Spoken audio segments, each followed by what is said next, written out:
Hello ladies and gentlemen, welcome to my channel. If it is your first time on this channel, thank you for coming. My name is George Kingori. I talk about all things finance and how we can be able to grow in our finances, how we can be able to save and invest and grow. And today I'm going to speak to our farmer friends. So I realize that so many people have many opportunities to be able to grow their own food, and especially people who have farms and farmsteads, and also the guys who have some space where they do a little bit of kitchen gardening. So those are the people that I want to speak to, and I'm going to speak to you about plants that can save you money. I'm going to talk about plants that are not your ordinary kind of plants that need little maintenance, multi-use kind of plants, and able to help you beyond providing food on your table. So what are the plants that I am speaking about, dear friends? So the first one is pumpkin. Yes, pumpkin. Pumpkin is a great plant to have in your garden. The reason being that it grows prolifically. It grows very fast with little attention and little affection from your part. This plant is also multi-use plant. A friend of mine invited me to his farm, and he had gotten some pumpkin that he really enjoyed and liked from somewhere, and got the seeds and threw in his garden. My friends, threw in his garden. In a matter of months, with little attention and affection, this plant was able to grow very big pumpkins on his land. Very big pumpkin, much more. From like 3 plants, he was able to get much more pumpkin. And this, my friend, was not his major business in his farm. He was doing much more of other cash crops, the crops that bring them money. But this one was doing so wonderfully with very little attention. So pumpkin is a great plant to have. Not only do you consume the fruit, but you also consume the leaves. The leaves can be pounded with potatoes and create a kind of mash that is equally good. They could be fried and made into a meal like a kale, and they are multi-use. They could be made in smoothies and things like that. And because they grow prolifically, and they can be consumed, both the fruit and the leaves, and they require little attention, that is a crop you must have. The other crop I think that you should consider and that you should have, because through and through, just like the pumpkin, it grows very fast with little attention and affection, and even propagating the plant is a lot easier too. The other thing, that plant is the sweet potatoes. So sweet potatoes are one of the things that you should consider having on your property. Unlike potatoes, they require much less water, they require much less attention. They also provide a cover over your land. So if you have a piece of land that you're not using actively and do not have the time or the capacity to manage, please plant sweet potatoes. The beauty about sweet potatoes is that you can consume them continuously. As long as they are on the ground, they are growing.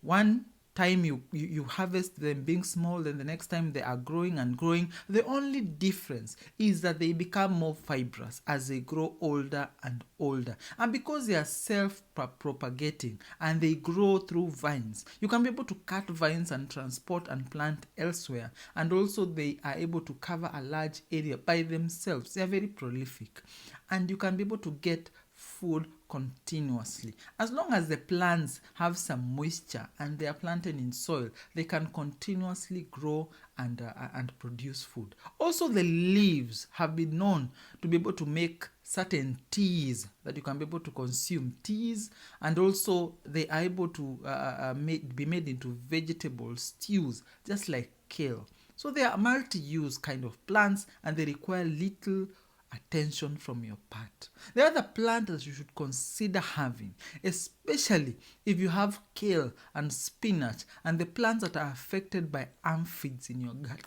garden, is stinging nettle. Stinging nettle is the plant that once you touch with your bare hands or rub against your skin, it stings.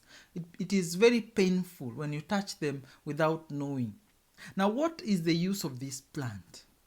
One of the uses of this plant, and especially if you have kale and spinach in your farm, is that they provide a shelter for the parasitic insects in your garden. So if you consider biological form of farming without chemicals, the kind of biofarming that we are talking about, or sustainable farming, please have stinging nettle in your garden. They provide a place where parasitic insects, the ones that consume the aphids that consume your kale and spinach and collard greens, the ones that terrorize your collard greens, they provide shelter to these parasitic insects that consume the insects that cause a lot of harm in your farm. So they provide a place where they shelter.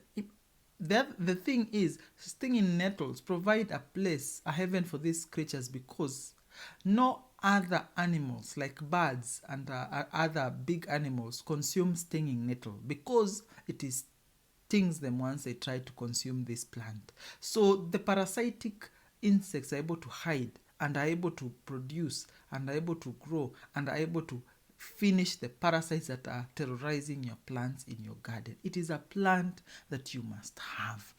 And also too, it is consumed too. Once you are able to get the leaves with some protection and are able to avoid the sting, you can be able to boil them and you can be able to make them again into a mash. This mash can be consumed. People ask, why do African grandmothers stay for long periods working actively in their garden past 80 years of age? It is this plant. It is called in our mother tongue the fai. This plant is one that is used by the old people, and they know from their own ways of doing things that it helps the old people be able to grow and become active even in old age. So it's highly medicinal. The other plant that you should have is coriander. The thing is, coriander grows aggressively. So you need to know that if you're going to plant it and leave it unopened, it will grow actively. It grows, produces seed, then the seed disperses and grows into even more coriander. So you have to ensure that you plant enough to consume if it is for your own personal needs. And it requires very little attention and affection. And it is prolific and can be able to be used for many, many purposes.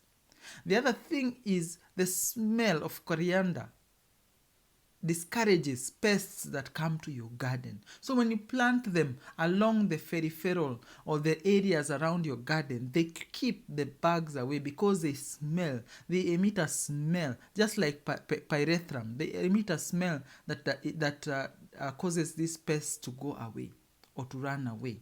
So you should consider having coriander in your garden. The other thing that you must have in your garden is beans. The reason I say beans, one of the major advantages of having beans and intercropping beans with your other plants is because it is nitrogen fixing. It is a plant that fixes nitrogen in your garden. So if your soil is deficient in terms of the nitrogen content, this plant actively fixes nitrogen in your soil. It is also low maintenance and can be able to be intercropped with other plants. Traditionally, in our community, we have it always interplanted maize with beans and with other things. It is one of those plants that is easily adaptable, requires much less direct sunshine, and so can be interplanted with much taller plants. So consider having beans in your garden. The other thing that you should consider having is garlic. One of the major reasons that I will tell you to consider garlic, it is that it requires much less attention compared to its cousin, the onion. Garlic also, the consumption of garlic has been known to be antiseptic, antifungal, and you can be able to consume both the leaves and the bulbs. You are able to use the plant as it grows. You are able to use the leaves as they grow and even as the bulb matures. So it is a plant that you can be able to consume for longer, even before harvest. Then once it is harvested, it is able to stay for longer. It does not spoil as quickly as other foods. So consider having garlic as one of the things that you plant in your garden. Not only will it help save your costs of health by introducing certain compounds in the food that fight against disease, bacteria, fungi, and pathogens, it is also able to give you nutrition continuously. The other thing that you should consider having is amaranth. In Kiswahili, terere. Amaranth grows very quickly and is very prolific. In fact, if you leave amaranth like that, just like coriander, it sprouts and grows, produces seed, and spread like wildfire. Please consider having amaranth. Amaranth can be consumed, the plants can be consumed, the stems can be consumed, and the seed can be made into flour, which is highly nutritious. If you thought kale was nutritious, you should find out about amaranth. It is a superfood. If you're considering having fruit trees, consider having a loquat. Loquats are unassuming, and people ignore them because of the pits that they have inside the fruit. However, loquat trees produce a lot of fruit. They produce a lot of fruit in a season. And this fruit, one tree can be able to provide much more fruit than you need in your family if you are using the farm as a way of producing food for your family. It produces a lot of fruit. In fact, when my mom was pregnant with me, she had this habit of looking for loquats from a neighbor's house. And she would eat these loquats behind the house. And she would throw these loquats around. And in a span of a few years, the amount of loquat trees that grew on their own and that produced so much fruit can be seen because of that. Throwing a few seeds, they grow easily and quickly and produce a lot of fruit. So that is one fruit that you should consider having. Not only is it high in vitamin C and other nutritional benefits, it grows prolifically. The other thing that you should consider having is pepper. And I'm not talking about bell pepper, I'm talking about the chili, especially the bird's eye chili. The beauty about chili is that it requires much less water as compared to bell peppers and requires much less attention. You can be able to easily propagate your plant by having the seeds, by removing the seeds and propagating. And they are able to be prolific. In fact, they produce a lot more in terms of weight compared to the size. In terms of, in a given year, they produce much more fruit in comparison to other fruits when you compare them size to size, gram to gram of the plant. So peppers are incredibly good plants. You can also be able to dry peppers and be able to use them for longer and be able to make your food and your dishes for much longer.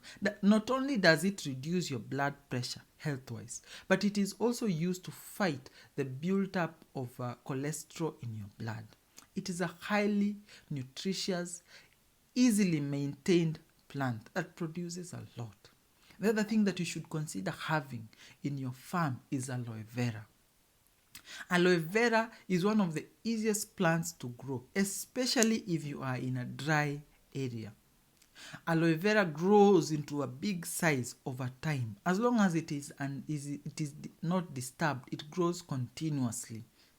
Aloe vera has the benefits for the skin, for the people who would like to heal their skins of diseases. It has antibacterial and antifungal properties once you make it into a jelly and apply on your skin. The other tip is for animal farmers, especially the people who have chicken and poultry. Once you take this aloe vera and mix with water, traditionally it has been used as an antifungal and an antibacterial for giving of poultry through the water. So mixing it with 1 part of aloe vera to 20 parts of water helps this chicken fight diseases. And it is not only potent, but it is also biologically good because you are not putting chemicals in your chicken. The other thing that you should consider is zucchini. Zucchini, again, depending on the variety, grows prolifically and grows very fast. You're able to produce fruit, and if you do not consume the fruit, it only grows bigger and bigger and bigger.